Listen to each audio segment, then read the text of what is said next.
ერთფრიად საინტერესო მნიშვნელოვან ჩემი აზრით საკითხზე მინდა გავამახვილო თქვენი ყურადღება, ვისაუბრო დღეს ამ ვიდეო კონკრეტულად ამ ვიდეო ბლოგში.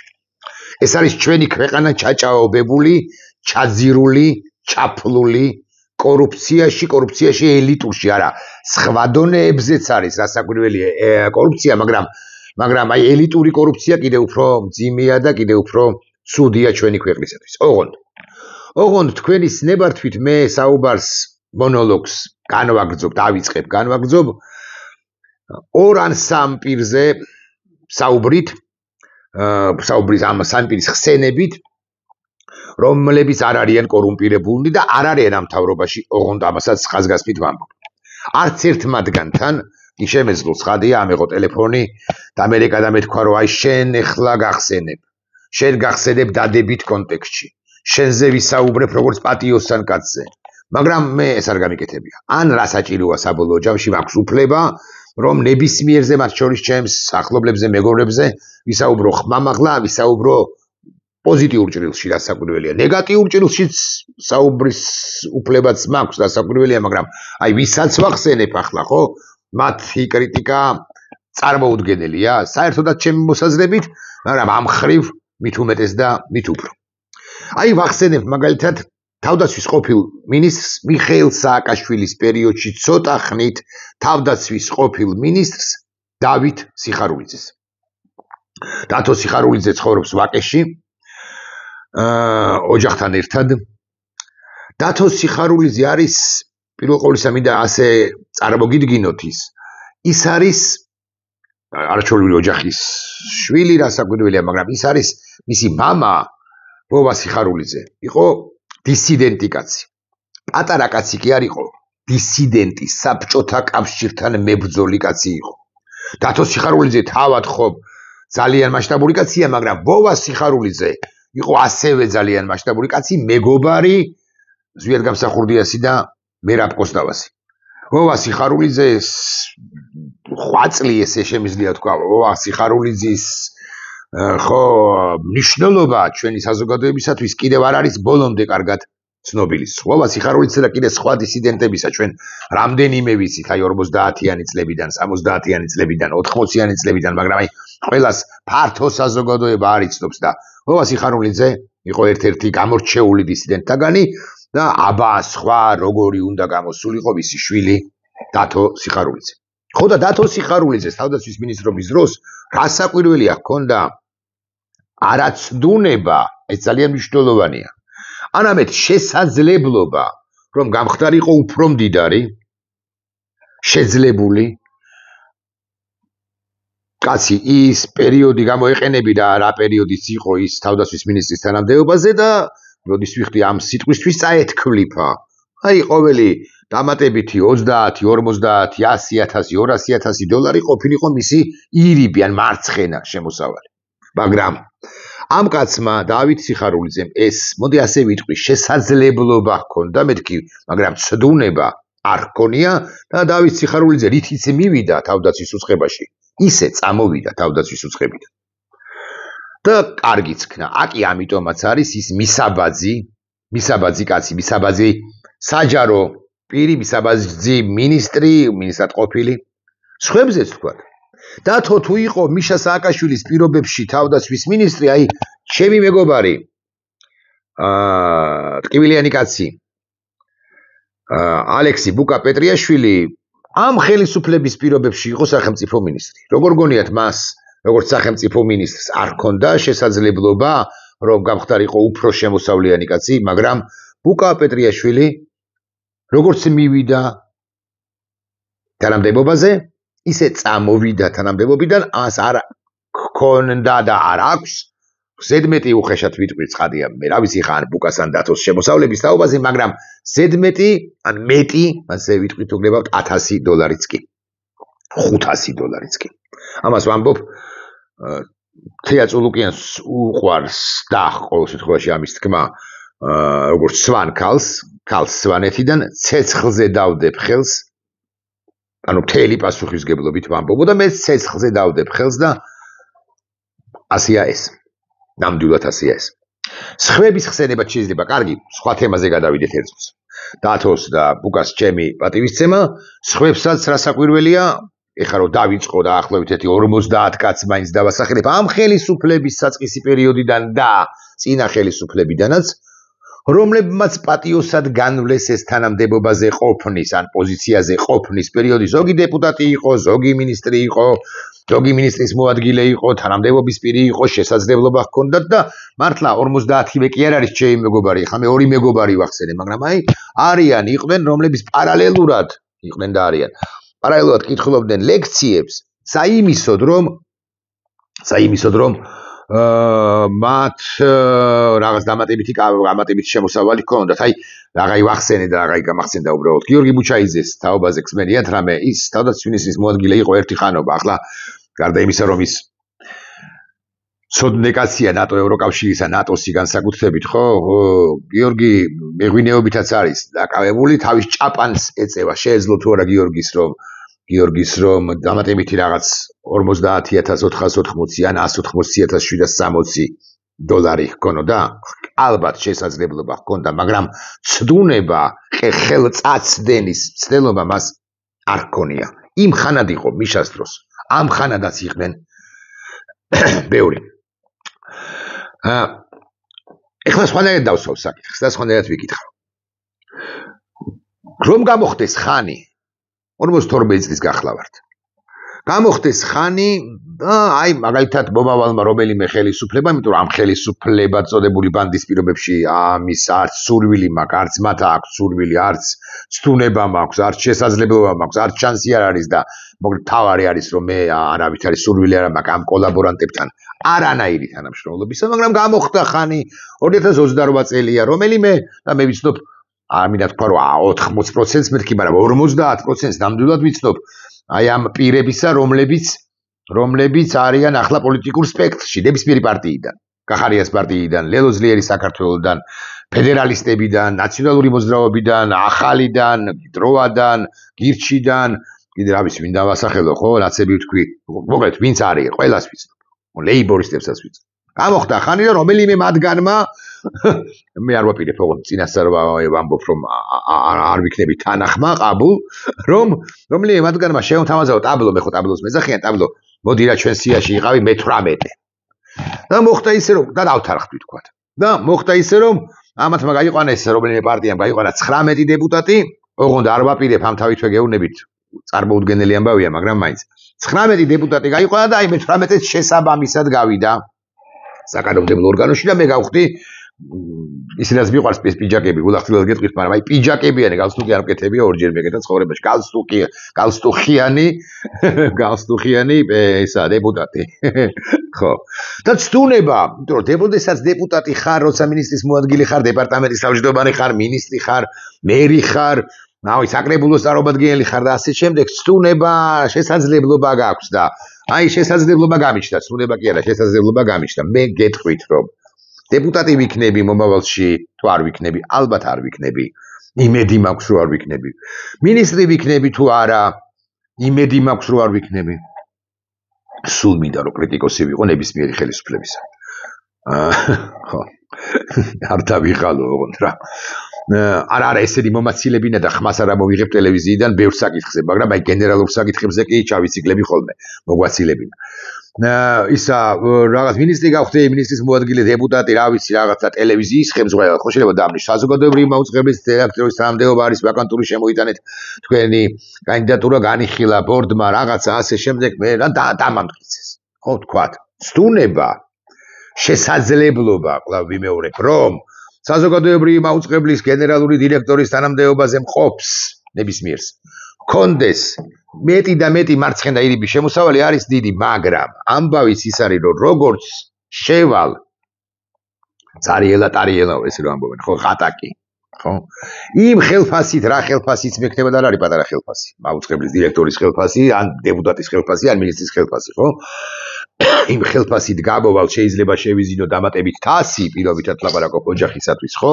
ან ავის რაღაცა ავეჯი პირობითად ლაპარაკობ თუ ამის შესაძლებლობა მექნება, თუ კრედიტის შესაძლებლობა მექნება, მაგრამ და მექნება ალბათ. მაგრამ არავითარ შემთხვევაში არ მექნება 53 ბინა, 17 მანქანა, 14 აგარაკი, წელიწადში 8 თვე რაღაც ლაქშერი მოგზაურობის შესაძლებლობა და ასე შემდეგ და ასე შემდეგ. არავითარ შემთხვევაში არ ვივლი და ეხლა მე გეტყვით ვის მსგავსად. მაგალითად, აი ეხლა გავიხსენოთ რომან გოცირიძემ გამომიგზავნა ეს სტატია და აი თუ ჩავხედავ ხო და თუ კარგა სწრაფად აღმოვაჩენ, ხო მე გეტყვით, იმიტომ რომ რიცხვზეა იქ საუბარი და აი აღმოვაჩინე. უყურეთ მაგალითად რა მასშტაბის კორუფცია გვაქვს ქვეყანაში, როცა არათუ მინისტრს ნიკოლოზ კვეზერელს, რომელიც ვეტერანების სამსახურის უფროსის მოადგილეა, აქვს ნიკოლოზ კვეზერელს, რომელიც ვეტერანების სამსახურის უფროსის მოადგილეა, აქვს 19 მიწის ნაკვეთი, 3 სახლი, 6 ბინა, 3 ავტოფარეხი, 6 ავტომანქანა და 2 მილიონი ლარი ანაბარზე. აი ამიხსენით, რომელიც თქვენგანი წავა თანამდებობაზე საიმისოდ, რომ გქონდეს ეს სარვისი 2 მილიონი ანგარიშზე, თან განსაკუთრებულად მნიშვნელოვანი თანამდებობა კი არ არის ნიკოლოზ კვეზერელისა. არა, ნიკოლოზ კვეზერელი თავისუფლად ჭყალებში თუ ჭყალებოდ დაასაბუთებს, რომ ეს ბიზნესში მისი ყოფნის პერიოდში ხდებოდა ამ ქონების დაგროვება და ვინო ხერი ვერ დაუმტკიცებს საბოლოო ოჯახში, მაგრამ რა ყველანი ნიჭიერები აღმოჩნდით ამ ქართულ ოცნებაში, სწორედაც რომ ბიზნესში მანამ სანამ გახდებოდით თანამდებობის პირები. დეპუტატები, მინისტრები, დეპარტამენტების ხელმძღვანელები, სამსახურების ხელმძღვანელები, მინისტრების მოადგილეები და ასე შემდეგ. რავა უკაცრავად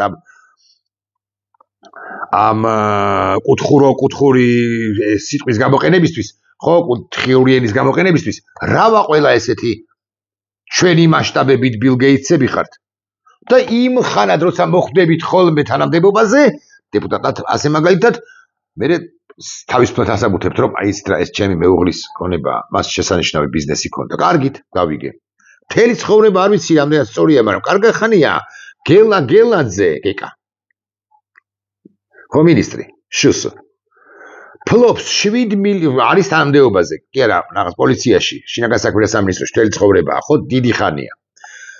ოჯახი ფლობს 7 მილიონამდე ლარის სახლებს. 7 მილიონამდე ლარის სახლებს. დათო სიხარულიძეს, რომელიც ვახსენე. ლუკა პეტრიაშვილს, რომელიც ვახსენე. 1 მილიონამდე, 300.000-მდე, 200.000-მდე ბინის შეძენა სახლის ფლობა შეეძლოთ თუ არა, მაგრამ არ იკადრეს.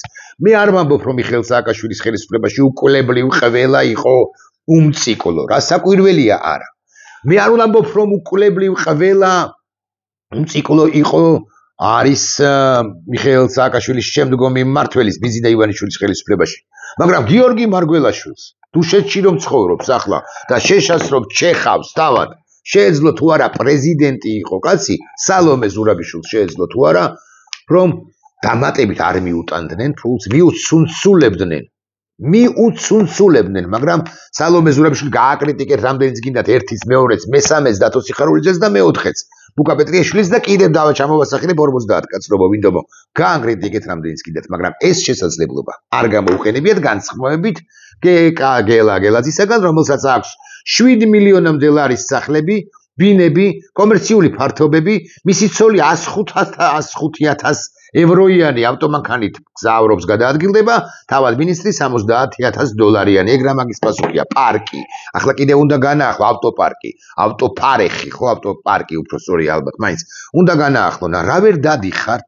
აი ამ 3-4 წლის წინ ნაყიდი მანქანები თუ ჩემია 2012 წლის Nissan Sentra-ი გადავადგილდები, მე რომლის საბაზრო ღირებულება არის 5,000 და არ დავდივარ, შესაკეთებლად პრაქტიკულად გარდაულად აუცილებელი ზეთის გამოცვლისა, თქვენ ამავე კლასის ოდნავ მაღალი, ოკეი, 10,000 დოლარიანი მანქანებით რა ვერ დადიხართ? რატომ არის აუცილებელი 99 დეპუტატისთვის და კიდევ კომიტეტების თავმჯდომარეებისთვის, უпроსტად კომიტეტების თავმჯდომარეებისთვის, კიდე დეპუტატებისთვის და ასე შემდეგ, ესოდენ სერიოზული ლაქშერი მანქანები, ელექტრომობილებით რატო ვერ გადაადგილდებით? ეგ რა მაგის პასუხია. და რატო ცვლით 3 წელიწადში ერთხელ? რატო ცვლით 4 წელიწადში ერთხელ? ეს ყველაზე უფრო იშვიათ შემთხვევაში, ყველაზე უფრო ხშირ შემთხვევაში პარკი იცვლება. ეს ფული არ უნდა დაიზოგოს ისევ რომან გოცირიძეს. დაუბრუნდები გეკა გელაძეზე გითხარით, არა სამსახურეობრივი მანქანაა, იტყვის თქვენ, თუმცა აქ ხარ დავასახელებ ჩემი სახლიდან დაახლოებით 200 მეტრში, ხო, ერთი ხანობა იდგა ერთი აღარ მახსოვს კი არა, მახსოვს დელტას უფროსის მანქანა, როგორც მარკა არ მახსოვს და თუ არ ვწდები ეს იყო Porsche, თუ არ ვწდები, ოღონდ Porsche Cayenne და შესაძლოა მეშლება. ხო, მოკლედ ძალიან ლაქშერი მანქანა, რომლის ღირებულება $105,000 არ იყო. თუ მისია საიდან და თუ სახელმწიფოსია, დელტას ბალანსია, რატო მაძლევთ საკუთარ თავისუფლებას, რომ 200,000-იანი მანქანით გადაადგილდებოდეს ეს პირი. რომან გოცირიძე, რომელმაც ეს სტატია ჩამიგდო, ხსნის კარგად, ამას ასახელებს, მაგრამ უყურეთ ას ამბობს ბატონი რომანი, სხვა შორის რომელსაც ასევე ჰქონდა შესაძლებლობა 90-იან წლებში. ხო, ის პატარა თანამდებობის პირი კი არ იყო. და უკვე შემდგომაც ჰქონდა შესაძლებლობა, რომ ეშოვა ბევრი და ბევრი $100,000 მაგრამ დაახლოებით ვუტრირებ, მაგრამ იმავე კოსტუმ პიჯაკში დადის ბატონი რომანი. რა კოსტუმ პიჯაკის მას ნოდარ ნათაძე მაჩუქა მეთქი, ახლა ასე ვიტყვი, ალბათ ეს არ იყო, მაგრამ ის სახალხო ფრონტის წევრი იყო ბატონი რომანი და აქედან გამომდინარე გამახსენდა ნოდარ ნათაძე. მოკლედ ბატონი რომანი წერს, მისი დაკვირვებით ივანიშვილის დავალებით ირაკლი კობახიძე ყულფს უჭერს ღარიბაშვილის მთავრობას. რა საჭიროა სწორედ ახლა ღარიბაშვილის მთავრობისათვის ყულფის მოჭერა? რა განზრახვით მოქმედებს ამჯერად ბიზინა ივანიშვილი და რატომ არის სარწმუნო ოცნების პრემიერის ირაკლი კობახიძის განცხადება კორუფციასთან ბრძოლა დავიწყეო? სარწმუნოა ამბობს. ჯუან შერბურჭულაძე ოცნების კორუმპირებულთა სიაში 500-ულშიც კი არ ყოფილა. ვერ შევა. მიიჩნევს რომან გოცირიძე და რამდენიმე შემთხვევას ასახელებს. მოკლედ მე იწყება ინტერვიუ. კითხვა რაღაცა და ასე შემდეგ. ქართულ ოცნებას არ შეუძლია კორუფციის წინააღმდეგ ბრძოლა, ამბობს რომან გოცირიძე.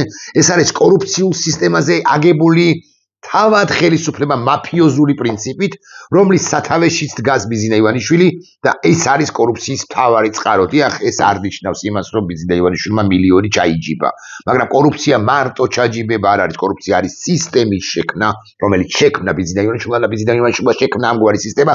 ბატონი რომანის პრინციპში ამას ამბობს, რომ თქვენ მოიპარეთ, ეს არის ნებადართული მოპარვა. მაგრამ თუ მოიპარავთ, ანუ გადამეხლართებით და გაისვრებით ვერსად წახვალთ, ესე არ არის ეხლა ღარიბო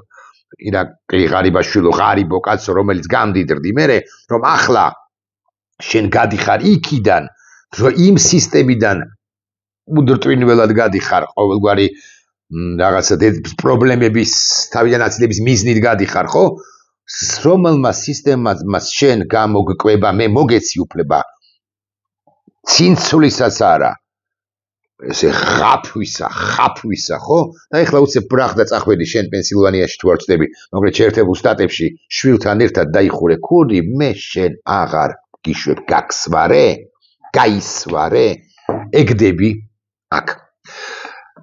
კორუფცია არ არის მხოლოდ მეხთამეობაო, ამბობს ბატონი რომანი, ანუ ხელიდან ხელში ფულის ჩადება. კორუფციის მთავარი შინაარსი არის ძალაუფლების გამოყენება საკუთარი ინტერესების სასარგებლოდ. ბიზინა ივანიშვილი საკუთარ თავზე ირგებს გადასახადებსაც კიო, ამბობს ბატონი რომანი, მაგალითად ოფშორების შესახებ კანონით 2030 წლამდე ქონების გადასახადი გადაივადა და ქმნის რაღაც ფონდს, სადაც თავს უყრის მთელ თავის ბიზნესს, ასევე მალავს გადასახადებს. და ასე შემდეგ. ეხლა მე კითხვა შემდეგი უკვე აგრძელებს. თავად ირაკლი კობახიძემ შიდა კლანური ბრძოლის კონტექსტში აღიარა, რომ მხოლოდ ერთ სფეროში წარმოიდგინეთ რა ქვეყანაში ვცხოვრობ ბიზინა ივანიშვილის მიერ შექმნილ სისტემაში. მხოლოდ ერთ სფეროში. ქართული ოცნების ამორჩელებო, თქვენ შვილებთან უნდა მისულიყო ეს თანხა. მიდიოდეს ეს თანხა. კობახიძეს კი აღიარებს, რომ მხოლოდ ერთ სფეროში სახელმწიფო საწარმოთა მართვის სფეროში იფლანგებოდა 700 მილიონი ლარი. კობახიძე, რომელიც ვითომ ებრძვის კორუფციას, აღიარებს ადასტურებს, რომ სახელმწიფო საწარმოთა, აი ჯერ რა სიგიჟეა, სახელმწიფო საწარმოების საერთოდ რატო უნდა არსებობდეს. მაგრამ ახლა არსებობს 700, ხო? 700 სახელმწიფოსა, ეს ხო რაღაცა სახელმწიფო კაპიტალიზმის ამასთან არასწორად ფორმა ქმნილი სახელმწიფო კაპიტალიზმის თვალსაჩინოებაა და მე დაასვეს რაღაც სტრუქტურა, ესეთი მოგონილი სტრუქტურა არის 1000-ობით, შემიძლია ასე ვთქვა, ხო, 100-ობით, ხო? და ამას დაარქვეს სახელმწიფო საწარმოთა მართვის სფერო. აი სახელმწიფო საწარმოთა მართვის სფეროს დირექტორად რო დამნიშნოთ, არ გინდათ? და როგორც შევალ ამავე პერანგით გამოვალ, მაგრამ ნახეთ 700 მილიონი თურმე იფლანგება, ანუ მოადგილე წაცინცლავს მე. ჩემი თეორიულად რომ დაარცხადი არ მივდივარ გამინდა სახელმწიფო მართვის რაღაცა არა, მაგრამ მაინც სხვა საკითხი არ, მაგრამ რატომ უნდა ამის დასახელება ყობახიძეს თვით მოწონებისთვის გააკეთა რომ ივანიშვილისთვის ეჩვენებინა ოწელს ბატონი რომანი აი მე კარგად მუშაობდა ეს ღარიბაშვილი კი დასაჭერია თუ პირიქით ივანიშვილმა დაავალა რომ კომპრომენტირება მოეხდინა ღარიბაშვილის თავრობისა რომ იგივე თავდაცვის მინისტრის დაჭერად სამართლიანი ყოფილიყო კარგი ესე იგი უყურეთ ფინანსთა მინისტრის მოადგილეს უთქვამს კაკაურიძეს რომ ამ სფეროში 1000-მდე ადამიანი გამანთავისუფლეთ. ყობახიძე თქვა კადრების რეკონსტრუქციით, ანუ შემცირებით 22 მილიონი, 22 მილიონი თუ ახლა 1000 კაცი თუ განთავისუფლეს, 22 მილიონი თუ დაზოგეს, ესე იგი წლების განმავლობაში 22 მილიონი წლის განმავლობაში რამდენია იცით ხელფასზე გაცემული? 220 მილიონი პლუს 44 მილიონი. 264 მილიონი ლარი მიდიოდა აბსოლუტურად აი აბსოლუტურად აკეთებდნენ იმ ადამიანების ჯიბებში ეს ერთი მაგალითი არა ესეთი არის ათობით მაგალითი სახელმწიფო საწარმოთა სექტორი რა არის ენერგეტიკა და ასე შემდეგ აქ მე რეგვე კალაზეზე გადადის ბატონი რომანი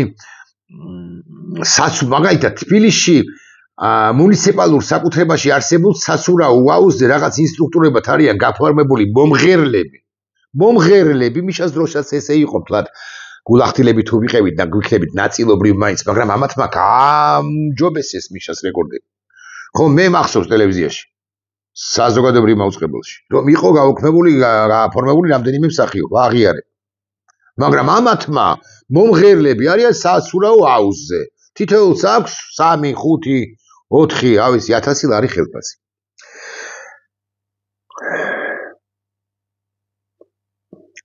ხო, ეხლა მე კიდევ აი კაკაურიძემ ფინანსთა მინისტრმა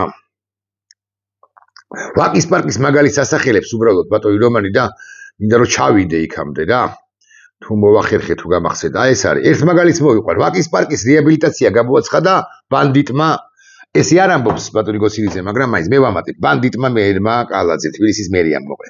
32 მილიონი ლარი დაჯდება იქ რა ამბავიც მოხდა იცით თქვენ ვაკის პარკში ტრაგედია და ასე შემდეგ კალაძემ როგორ იმართლა თავი შადრიავანი დღემდე რამდენადაც ვიცი გაუხსნელია და ასე შემდეგ 32 მილიონი გამოყვეს ვაკის პარკზე ოკეი გუდი კარგია მერე რა ხდება მერე მაგრამ 32 მილიონიდან წაცინცლული თანხა არ ეყოთ როგორც ჩანს და დაიხარჯა გაკეთდა ნახევარი 32 მილიონით გამოაცხადეს ახალი ტენდერი და დაამატეს 34 მილიონი 66 მილიონი ლარი დაჯდა იმიტომ რომ კიდე წასაცინცლია ხო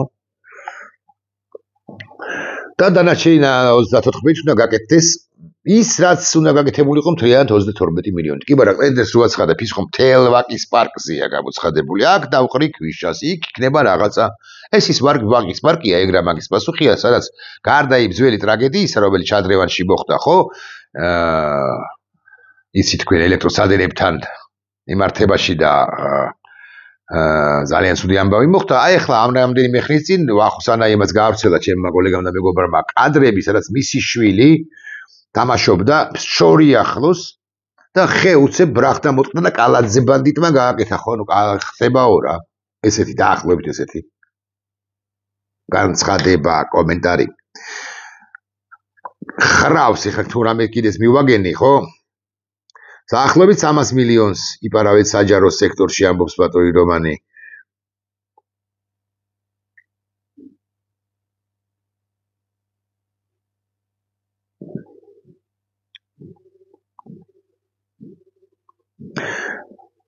კულტურის მინისტრის 8000 ევროიან და 5 და 8000 ევროიან ორჩანთაზე ამახვილებს ყურადღებას. და ასე შემდეგ და ასე შემდეგ.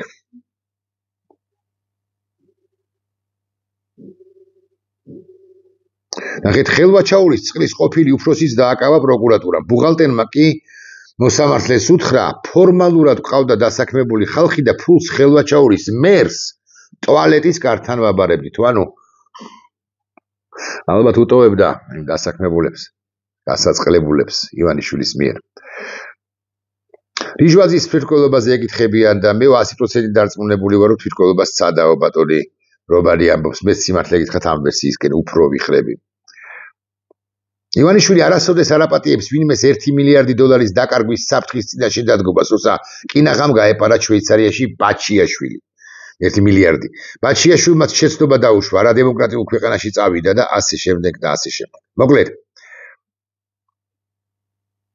ივანიშვილი როგორც ჩანს ჯერჯერობით დასაჭერ კონტინგენტს არჩევს და ბოლომდე არ არის ჩამოყალიბებული. ბურჭულაძე რომ გადმოაგდო ჯუაშურ ბურჭულაძე. ბარტყივით ეს არ არის რეზონანსული, იმიტომ რომ ბურჭულაძე ყველაზე ნაკლებად კორუმპირებული იყო. ცოტა ხანი იყო თავდაცვის მინისტრი. ბობოლა კორუმპირებულები არსებობენ, მათ შორის ბიზნესმენები, რომლებიც წოვენ ბიუჯეტს, ეს საზოგადოების კარგადაა ცნობილი. ივანიშვილმა ამ საკითხისთვის რეზონანსის მისაცემად დაიჭირა ოლიმპიური ჩემპიონის ვიადაური, ასევე მსოფლიო ჩემპიონი კანდელაკი და ასე შემდეგ, ხო? ასე შემდეგ. და აღარ ვლაპარაკობთ იმაზე, რომ ქვეყნიდან გადის 1.2 მილიარდამდე თანხა ქეშჩად არის გატანილი, გადარიცხობს არ გულისხმობ ჩვენი ქვეყნიდან.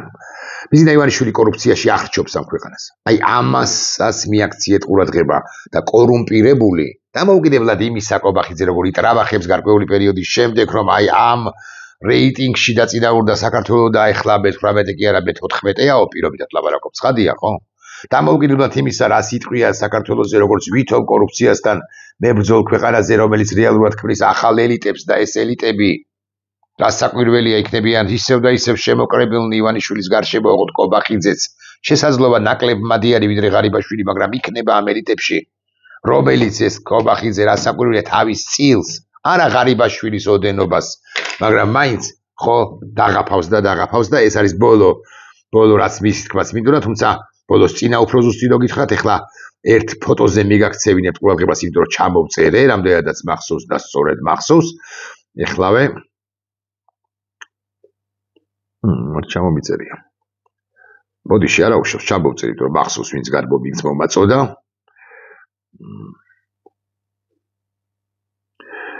ამასობაში გავუთიშოთ ჩემს ერთ მეგობარს, რომელიც მიირეკდა. ძალიან საინტერესო ფოტოა ჩემი მოსაზრებით და ამიტომ ვყონდები ასე. ეს არის კი. ეს მესამე ვინ არის არ ვიცი, სახეზე კი მეცნობა, მაგრამ ნახეთ როგორი ფოტოა. ესე იგი ეს პირი. დავატრიალოთ. ეს არის ბანდიტი მდინარაძე. ეს არ ვიცი ვინ არის, თუმცა სახეზე მეცნობა და იქით ხო ამ ფასით ხო არის გომელაური, რომელმაც როგორც ჩანს დაალაგა განსხვავებით ლილუაშვილისაგან, რომელიც არ ჩნდება და ღარიბაშვილისაგან, რომელიც ასევე არ ჩნდება საჯარო სივრცეში.